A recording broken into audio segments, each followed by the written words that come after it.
tous. Enchanté de vous retrouver aujourd'hui. Je me présente, je m'appelle Olivier Métier. Je travaille chez Sprinklr depuis maintenant quasiment 15 mois. Et j'ai en charge chez Sprinklr l'ensemble de nos activités sur l'Europe du Sud. L'Europe du Sud étant constituée de la France, de l'Italie et de l'Espagne. Et nous pilotons depuis l'Espagne, le Portugal et Israël. Sprinklr, rapidement, création en 2009. Nous sommes aujourd'hui une centaine de personnes sur la France. Nous avons aujourd'hui une centaine de clients sur la France, une grosse centaine de clients maintenant sur la France. Nous sommes venus des réseaux sociaux, du digital et des engagements clients sur les réseaux sociaux, et puis notamment la gestion des communautés. Et depuis quelques années, nous évoluons sur l'ensemble des canaux modernes avec une teinte de plus en plus prononcée sur la partie service client. Et dans les canaux modernes, il y a non seulement les réseaux sociaux, mais aussi les canaux entre guillemets traditionnels comme la voix, qui est aujourd'hui un canal que nous servons chez beaucoup de nos clients. J'ai la joie aujourd'hui d'être avec toi, Jean-Stéphane. J'ai fait ma propre introduction. Dis-nous qui tu es, et tu travailles chez Dassault Systèmes. Et qui est Dassault Systèmes? On connaît Dassault, c'est le salon du Bourget, mais Dassault Systèmes, que fait Dassault Systèmes? Très bien, alors ça va être une vaste question qui est difficile à répondre en quelques minutes, mais je vais faire l'exercice. Moi, je m'appelle donc Jean-Stéphane, j'ai la chance de leader les activités social media du groupe Dassault Systèmes. Si je vous demandais ici dans la salle, qu'est-ce que vous pensez que Dassault Systèmes fait, je suis quasiment sûr que la moitié vont me dire des avions. Alors non, on ne fait pas d'avion, on ne fait rien de physique. On a un éditeur logiciel, on est d'ailleurs le second éditeur logiciel en Europe. On est une entreprise donc du CAC 40. Et nous, ce qu'on fait, c'est qu'on permet aux ingénieurs d'imaginer tous les produits qui vont vous entourer dans votre quotidien. Donc ça se trouve peut-être même que cette chaise aujourd'hui a été modélisée sur nos solutions. Alors, on a des solutions de modélisation, de data intelligence, également de gestion de cycle de vie du produit. Voilà. Et donc, chez Dassault Systèmes, ta mission? Ma mission, c'est de piloter l'expérience de marque de Dassault Systèmes sur les réseaux sociaux. Alors, expérience de marque, on parle sur le salon d'expérience client. Je sais qu'on a longuement discuté de ce sujet. Pourquoi expérience de marque et pourquoi pas expérience client, comme le dit souvent le marché? Très bien, alors parce que on est une entreprise B2B, on vend donc nos solutions à des personnes qui ne sont pas nécessairement les utilisateurs de nos logiciels, et donc on parle plus largement à une audience qui n'est pas nécessairement juste décisionnaire dans le processus d'achat. Ça peut être des utilisateurs, et ça peut être aussi plus largement des gens qui peuvent être intéressés par la technologie. Donc on préfère parler d'expérience de marque parce que c'est plus englobant en fait. Alors, B2B, expérience de marque, vous ne parlez pas nécessairement aux utilisateurs de vos propres outils. Est-ce que tu peux nous dire ce que c'est que la digitalisation dans ce contexte un petit peu particulier? Alors je dirais que les réseaux sociaux, c'est un terrain de jeu pour nous, pour entrer en contact avec nos audiences. Et depuis le Covid, on a vu une vraie accélération en termes de consommation de nos contenus sur nos espaces digitaux, et plus particulièrement sur la sphère social media. On a une activité qui s'est densifiée, on est présent aussi sur de nouveaux canaux, TikTok peut être l'un d'entre eux. Et en termes de challenge que ça représente, c'est qu'on a de plus en plus de communications qui sont destinées sur nos réseaux sociaux. Donc on a souvent des gens qui vont contacter la marque Dassault Systèmes au travers de ces canaux, et on observe un essor assez important des volumes en fait, de communication qu'on reçoit. Donc juste pour vous donner un exemple, sur les chiffres qu'on voit juste derrière nous, à mi-année, on est déjà à 55 000 messages qui rentrent sur nos comptes, qu'il faut trier, qu'il faut analyser, auxquels on va devoir apporter parfois des réponses personnalisées. Et ça se fait parfois à périmètre qui peut être constant en termes de point de vue ressources humaines. Et donc des engagements qui sont de plus en plus importants, enfin des messages que vous recevez qui sont de plus en plus importants, avec de plus en plus de canaux. De ce que je comprends, tu parlais de TikTok oui. qui est une surprise. Alors je sais qu'on en a discuté maintes fois, ça n'est plus une surprise pour moi, mais quand même un acteur B2B qui engage sur TikTok, ça, je pense que ça peut surprendre un certain nombre de personnes dans la salle. Quels sont différents canaux, une augmentation du nombre d'engagements? Quelles sont les initiatives que vous avez dû mettre en place pour gérer tout ça? Je vais faire un petit aparté. Je suis persuadé que tu as multiplié tes équipes par 3, 4, 5, que tu as suivi la progression du nombre d'engagements avec tes clients. Alors j'aimerais bien, mais non, malheureusement, on n'a pas pu augmenter la taille de nos équipes proportionnellement, mais on a notre petite arme secrète. Donc effectivement, on s'appuie sur Sprinklr, et c'est vrai qu'on a l'occasion de travailler ensemble depuis à peu près 7 ans maintenant. Pour nous, je dirais que l'expérience de marque, elle doit avoir 3 piliers pour être réussie. La première, c'est qu'elle doit être humaine. On est une entreprise B2B et souvent on a tendance à imaginer les entreprises B2B en termes d'expression de marque comme très froide, très robotique.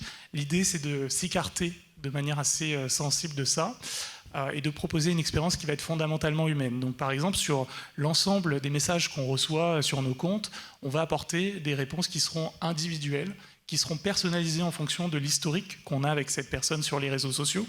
Donc on ne s'exprimera pas de la même manière avec un étudiant qu'avec un client qui peut être un utilisateur régulier de nos solutions. Et on prend en compte la personne, l'individu et ses interactions avec elle. Donc c'est important pour nous d'avoir aussi un historique peut-être des relations qu'on a pu établir avec une personne. Et c'est vos agents qui engagent avec ces personnes ? Absolument. Donc l'avantage qu'on a, c'est qu'on centralise tout dans une plateforme qui nous permet de voir l'exhaustivité en fait, du parcours sur les réseaux sociaux, cross-plateforme. Et ça nous permet d'apporter ce côté humain dans la manière dont on interagit avec elle.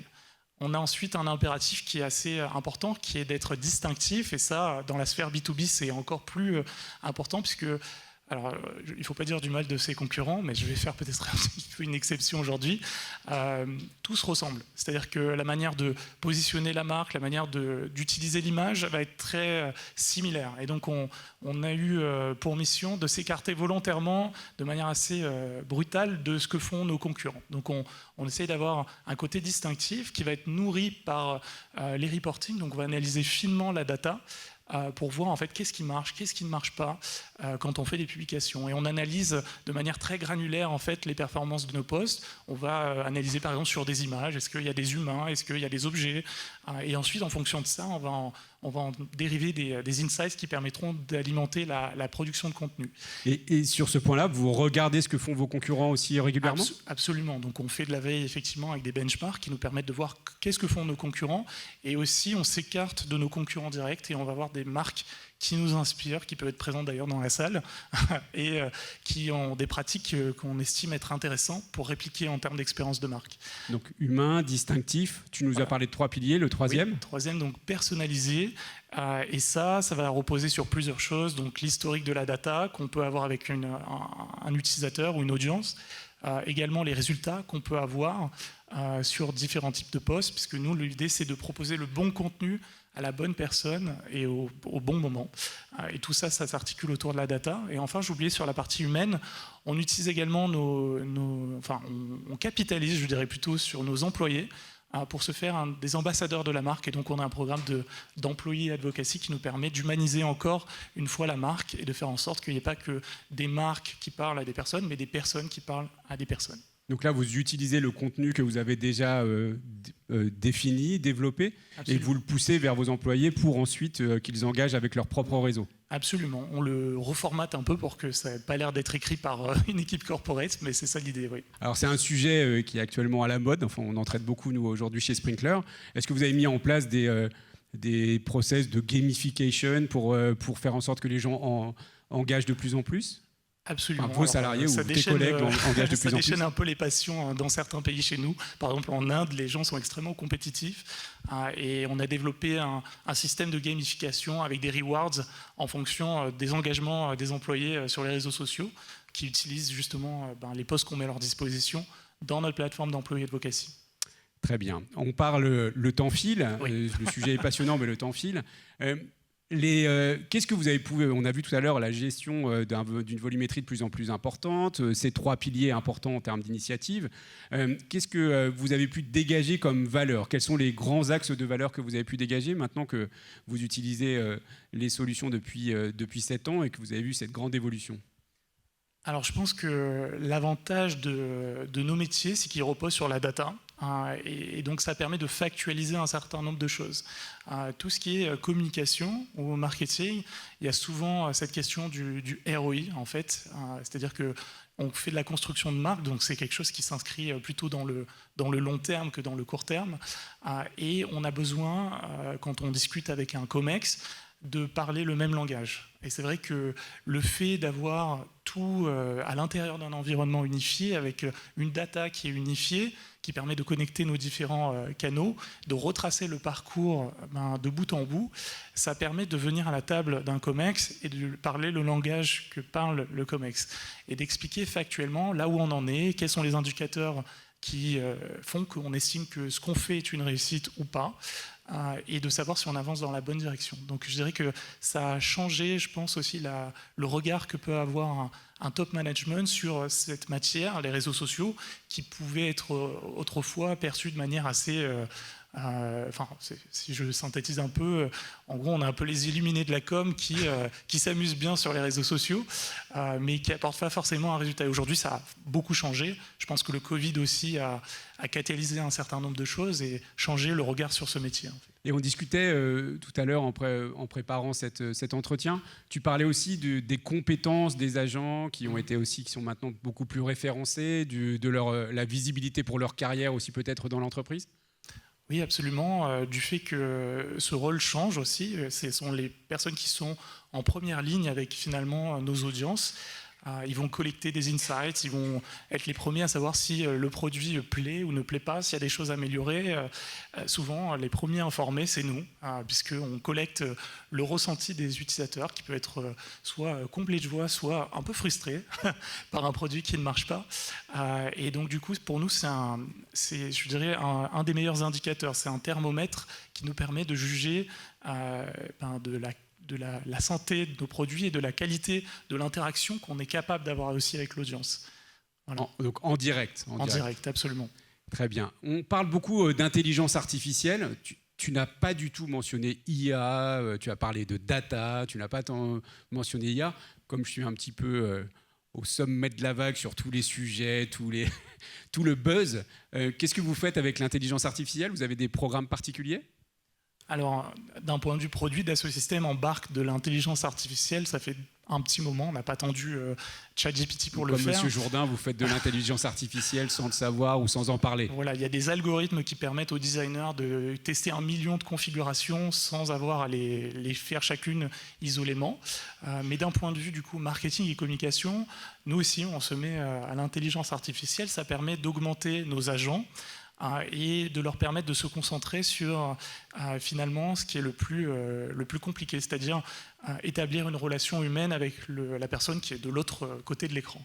Donc toujours sur ces 3 piliers avec le côté humain. Exactement. Pour vous donner un exemple peut-être concret, aujourd'hui, si sur nos comptes, on reçoit certaines typologies de messages avec des mots qui peuvent être sensibles, ça va générer un degré de priorisation plus ou moins important de traitement du message, puisque voilà, on ne peut pas gérer un nombre croissant de messages de manière native, je dirais, ou sans automatisation. Donc on a besoin d'une certaine automatisation.